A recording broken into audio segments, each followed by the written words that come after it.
তো নমস্কার বন্ধুরা, আশা করি সবাই ভালো আছেন। তো বন্ধুরা, এখন যে ছবিটার বিষয়ে কথা বলবো, তো সেই ছবিটার নাম হলো মাফিয়া রাজ, যেখানে লিড চরিত্রে আমরা মিঠুন চক্রবর্তীকে দেখতে পেয়েছিলাম। তো এটা স্পেশালি মিঠুন চক্রবর্তীর একটা সিনেমা। আমার জানেন, আমি এখন মিঠুন চক্রবর্তীর প্রতিনিয়ত একটা করে ছবি রিভিউ দেওয়ার চেষ্টা করি।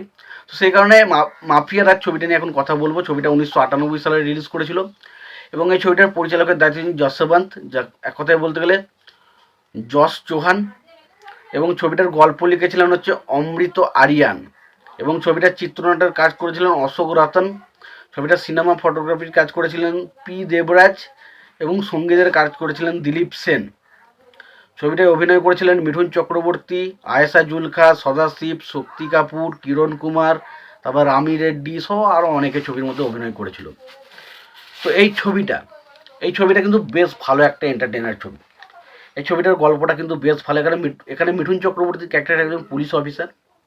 সে গ্রামের সমস্ত গুন্ডাদের ঠেকিয়ে 12টা বাজিয়ে দিয়েছে, মানে প্রচণ্ড অ্যাকশন করতে পারে সে। গ্রামের সমস্ত ভিলেনদের মেরে একাই কুপঘাত করে দিয়েছে। ফলে তার ভয়ে কিন্তু গ্রামের আর কোনো ধরুন গুন্ডা বা মাস্তানি কিন্তু সেরকমভাবে দেখা যায় না।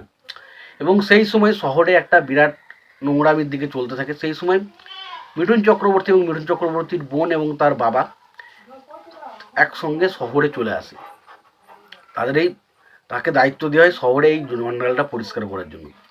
এবং সেখানে এসেই প্রথমত মিঠুন চক্রবর্তীর শত্রুতা হয় দুই দলের দুই গুন্ডারের সাথে, মানে দুই ভিলেনদের সাথে তাদের একটা শত্রুতার সম্পর্ক তৈরি হয়। এবং মিঠুন চক্রবর্তীর সাথে তাদের সবসময় একটা দ্বিধা বা একটা তর্ক বিতর্ক বা একটা ঝামেলা লেগেই থাকবে। এবং তারা মিঠুন চক্রবর্তীর ক্যারেক্টারটাকে সাহায্য করার কারণে তারা মিঠুন চক্রবর্তীর বোনকে তুলে নিয়ে যায় এবং তারা ধর্ষণ করে। দুজনে মিলেই তারা ধর্ষণ করে এবং তার বাবাকে হত্যা করে।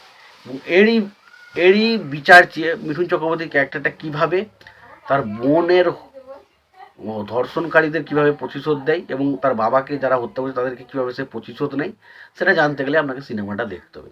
তো এটা পুরোপুরি একটা রিভেঞ্জ ড্রামা ছবি, যেখানে আমরা মিঠুন চক্রবর্তীর সাথে হয়ে যায় একটা অন্যায়, তার বিরুদ্ধে মিঠুন চক্রবর্তী কীভাবে রুখে দাঁড়াচ্ছে, মিঠুন চক্রবর্তীর ক্যারেক্টারটা কীভাবে তাদের বিরুদ্ধে মানে যুদ্ধ করছে বা কীভাবে তাদের লড়ছে তাদের বিরুদ্ধে, সেটাই হচ্ছে সিনেমার বিষয়বস্তুর মধ্যে আমরা জানতে পারি। এবার দেখুন, মিঠুন চক্রবর্তী অ্যাজ এ অভিনেতা কিন্তু দারুণ। এবং এই ধরনের অভিনয় যেহেতু মিঠুন চক্রবর্তীকে যে আমরা বারবার পেয়ে গেছি এবং বারবার আমরা ছবিতে দেখেছি, তো এই জিনিসটা কোথাও না কোথাও একটু অন্যরকম লাগছে। তবে এটুকু বলতে পারি, ছবি হিসাবে আপনি যদি দেখেন তো ছবিটা আপনার বেশ ভালো লাগবে। এবং মিঠুন চক্রবর্তীর অভিনয় ঠিকঠাক। ছবির গানগুলো দেখুন, এই ছবির গান রয়েছে অনেক কটা গান রয়েছে, 5-6টা মতো গান রয়েছে। তবে গানগুলো যে খারাপ সেটা বলবো না। দেখুন, এবার গানগুলো যে আমার খুব ভালো লেগেছে সেটাও না, আবার খুব খারাপ লেগেছে সেটাও না, ঠিকঠাক একটা গান লেগেছে। তবে কিছু কিছু গান একটু ভালো, কিছু কিছু গান একটু খারাপও রয়েছে। এবার বিষয় হচ্ছে একটা আইটেম সংও রয়েছে ছবির গানের মধ্যে, সেই গানটা মোটামুটি আমার কাছে ঠিকঠাক লেগেছে।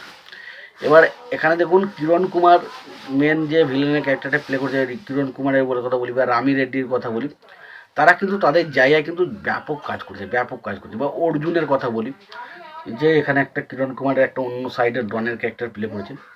তো সেই জায়গাগুলো তারা কিন্তু ব্যাপক কাজ করেছে। এবং এই ছবিতে তাদের অভিনয়টা সত্যি যে দারুণ ছিল এবং তাদের যে ভিলেন অ্যাজ এ ভিলেন দারুণ লাগছিল। এবং মিঠুন চক্রবর্তী তাদের সাথে তাদের অ্যাকশন সিনগুলো সত্যি দেখে মজা আসে। এবং ছবিটা পুরোপুরি একটা ফুল এন্টারটেনার ছবি, যেখানে আপনি পুরো ফুল মস্তি পাবেন, অ্যাকশন পাবেন, ভালো গান পাবেন, ভালো রোম্যান্স রয়েছে, সব কিছু রয়েছে, কিছু ইমোশনাল পয়েন্ট রয়েছে, সব কিছু রয়েছে ছবির মধ্যে। তো যদি ছবিটা আপনার সময় থাকে অবশ্যই একবার দেখতে পারেন। ছবিটার নাম হচ্ছে মাফিয়া রায়। আর যদি ছবিটা দেখে থাকেন আপনাদের কেমন লেগেছে জানাতে ভুলবেন না। ভিডিওটা ভালো লেগে থাকলে লাইক কমেন্ট শেয়ার করে দেবেন। চ্যানেলটা নতুন হয়ে থাকলে অবশ্যই আপনারা চ্যানেলটা সাবস্ক্রাইব করে নিয়ে পাশে বেল আইকনটা অবশ্যই প্রেস করে দেবেন। ভালো থাকবেন, সুস্থ থাকবেন, দেখা হচ্ছে পরে ভিডিওতে।